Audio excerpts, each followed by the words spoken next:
ایک شخص نے نئے سال کے پہلے دن اداسی کی حالت میں کاغذ اور قلم لے کر لکھنا شروع کیا کہ گزشتہ سال میرا آپریشن ہوا اور پتا نکال دیا گیا۔ بڑھاپے میں ہونے والے اس آپریشن کی وجہ سے مجھے کئی ہفتے بستر پر رہنا پڑا۔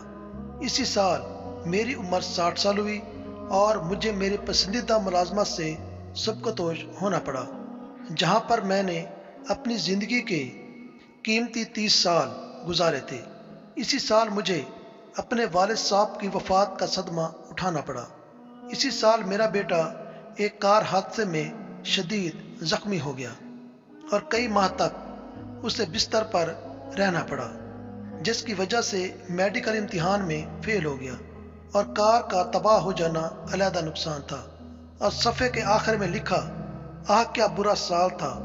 اتنے میں اس کی بیوی کمرے میں داخل ہوئی تو دیکھا کہ اس کا خاوند غمزدہ چہرے کے ساتھ خاموش بیٹھا آسمان کی طرف گھور رہا ہے۔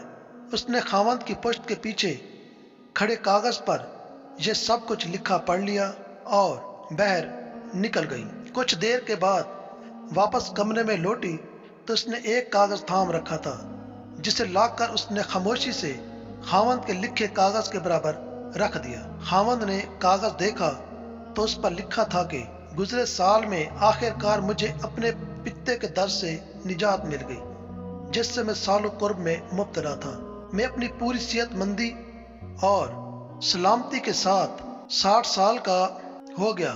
سالوں کی ریاضت کے بعد مجھے اپنی ملازمت سے ریٹائرمنٹ ملی ہے تو میں مکمل یکسوئی اور راحت کے ساتھ اپنا وقت کچھ لکھنے کے لیے استعمال کر سکوں گا۔ اسی سال ہی میرے والد صاحب 85 سال کی عمر میں بغیر کسی پر بوجھ بنے اور بغیر کسی بڑی تکلیف اور درد کے آرام کے ساتھ اپنے خالق حقیقی سے جا ملے۔ اسی سال اللہ تعالیٰ نے میرے بیٹے کو ایک نئی زندگی عطا فرمائی اور ایسے حادثے میں جس میں فولادی کار تباہ ہو گئی تھی، مگر میرا بیٹا معذوری سے بچ کر زندہ سلامت رہا۔ آخر کار بیوی نے یہ فقرہ لکھ کر تحریر مکمل کی، واہ ایسا سال جسے اللہ نے رحمت بنا کر بھیجا اور بخیر خوبی گزرا۔ بالکل وہی حادثات، وہی معاملات، وہی احوال، لیکن ایک اچھی سوچ کے ساتھ آپ ہر حال میں اللہ کا شکر ادا کریں گے۔